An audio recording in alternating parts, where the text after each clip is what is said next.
find that you're worried about the friendships that you're in, and actually, are they good for you? Or actually, have they turned out to be toxic and unhealthy friendships?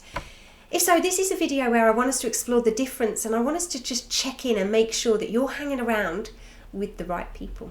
If you're new to my channel, then welcome. It's a place where I support children and young people, young adults, to work on their ability to really believe in themselves, to boost their self-esteem, to build their resilience, to have this ability to navigate through those tricky emotions that can be really overwhelming.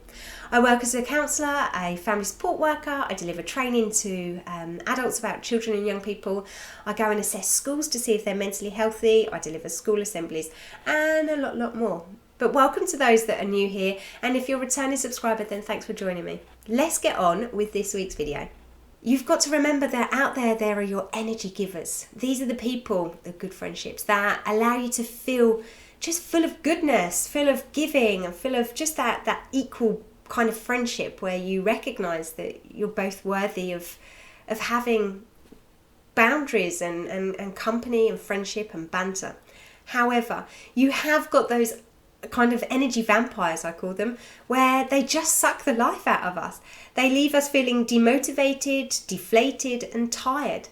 And you've just got to ask yourself, making sure that you're hanging around with those right people. I always say to my school kids, hang around with good people and they will bring out the good in you, naturally. However, if you hang around with people that aren't the right people for you, then they will bring out the bad in you, where people will start to see qualities of you that might not necessarily be your true self. Now, if you do start to recognise that actually, hang on a minute, Jo, I'm not in a healthy friendship anymore, it's changed over time, then that's okay. Now, sometimes what happens is habits become a way where maybe that particular friend will be relying on you without even realising, or they'll be speaking unkindly to you without even realising.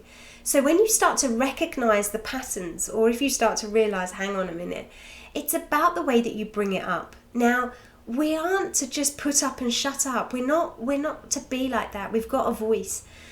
But with that, it's about the way that you kind of get your point across. So what I'd encourage you to maybe do is, in a gentle way, soft voice, making sure that you're with them, making eye contact gently, is maybe just say to them, have you always noticed how it's always you telling me about your problems? Or have you noticed that it's always you're calling me really late at night with your own dramas and worries? And even though I really want to help you, it just seems as if it's, you're calling me always late at night. So it's about kind of just bringing it to their gentle awareness. However, the way that they react will be key. Sometimes they're not going to want to hear it, so they may react with maybe feeling a little bit hurt, shocked, upset. However, if that is a healthy friendship, then they will want to repair it. They will want to make that friendship work. However, if it is an unhealthy and a toxic friendship, then what will often happen is that they will just want to give up and blame you for the way that the friendship has gone. And that's where you've got to recognise, and it's about taking ownership. And with that, it's not about placing blame, it's about you recognising that you've done something really good. You've been brave, you've stood up for yourself, and actually, at a young age, for you guys as young people, you've recognised what does make a good, healthy friendship. So what is a healthy friendship? A healthy friendship is where you inspire one another, you motivate one another, you encourage one another. It's where you almost want your friends to have great opportunities because you want them to grow as a person. It's about recognising that communication is key. It's about being open with your feelings, and it's about being able to listen. Not have the answers, but sometimes to just simply listen. A friendship which is healthy will allow you to recognise that whilst you're individuals, you can be independent. You can have those hobbies and those different friends because you know that you two have an incredible connection that is unbreakable, which is amazing and valued, and that you appreciate that. So it's about realising that whilst it's great to be together, that actually you can be just as good apart as you can be together.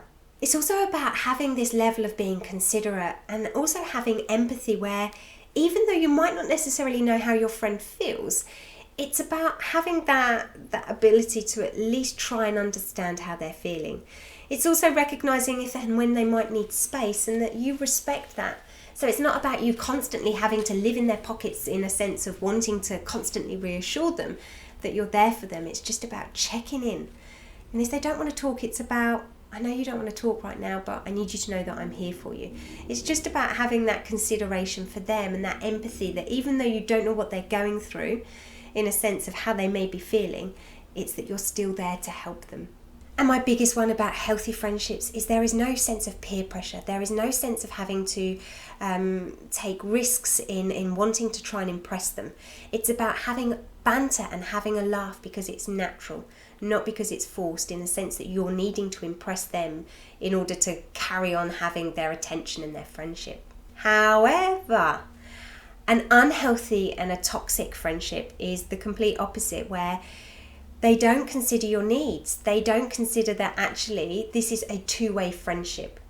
They'll also just keep putting on you, in a sense of take. They'll also might be kind of encouraging you to take risks or to give in to peer pressure, because actually they don't think about your physical needs, your emotional needs, your spiritual needs. They're too self-centered in their own world to possibly think about maybe you or somebody else. A toxic and unhealthy friendship is where it's not only is it just one-sided in a sense of them putting on you, but also it's about them not being there for you. It's about you being there to answer their phone calls, which is great, day or night, which is what you may do. But unfortunately with them, they don't recognise that actually you might need to speak to them and that they might need to listen. And sometimes it's about recognising it's your own needs, not theirs. It's also where they can make you feel excluded or not good enough, or almost as if you're not worthy of always spending time with them. So it's about making you feel as if you're not good enough. And the complete opposite is the truth, because you are worthy. You are worthy of good friends. It's about recognising maybe when you're not hanging around with those right people or that right person. And also it's just where your values don't align, where as people, even though it's good to be individuals and to have your own hobbies, it's just that actually their beliefs and their way maybe of treating people or behaving just doesn't match you. And that is a real big indicator. What sometimes happens, as I said, is that we're in this great healthy friendships, but sometimes over time without us realising, it just changes. And if that's you, I don't want you to be angry at yourself for being used or anything like that. I want you to be really happy with yourself that actually, wow, I've recognised that this isn't the right friendship for me. Because now what you can do, gently, without haste, is you can do something about it. I'm not asking you to go and get the scissors and to just cut them out of your life. Because maybe what you might need to do is recognise, is this just me or is this actually the reality? And maybe over the next few days, few weeks, few months, they'll do things where you'll be able to go, hang on a minute, that's not part of a healthy friendship. And then you'll be able to recognise, okay, now's the time to do something about it. So there you have it. There's just some of the ways that you can explore your friendships and if they're the right ones for you. And as I said, just don't forget that you're worthy, okay? You deserve to be treated with kindness and love and friendship and compassion. 3, 2, 1. So there you have it. There's just some differences that I want you to just always bear in mind. And just to remind yourself again that you are worthy, okay? You are worthy of kindness, of love, of compassion, of respect. And that is what you should settle for. If, however, you are stuck with friends because there isn't necessarily a great variety for you, then just remind yourself that whilst you're making do right now, okay, I get that, just remember that this is just short term, because as you go on to bigger and better adventures, maybe sixth form, college, uni, maybe your first job, anything like that, that's where you're going to find more of your tribe. That's where you'll be able to be your true self, and that's where they'll be able to respect you and appreciate you, where you can dress quirky and dress different and have your hair different, because guess what? Those friends want you to be happy. So yeah. Anyway, stay awesome and I'll see you next week. Bye everybody.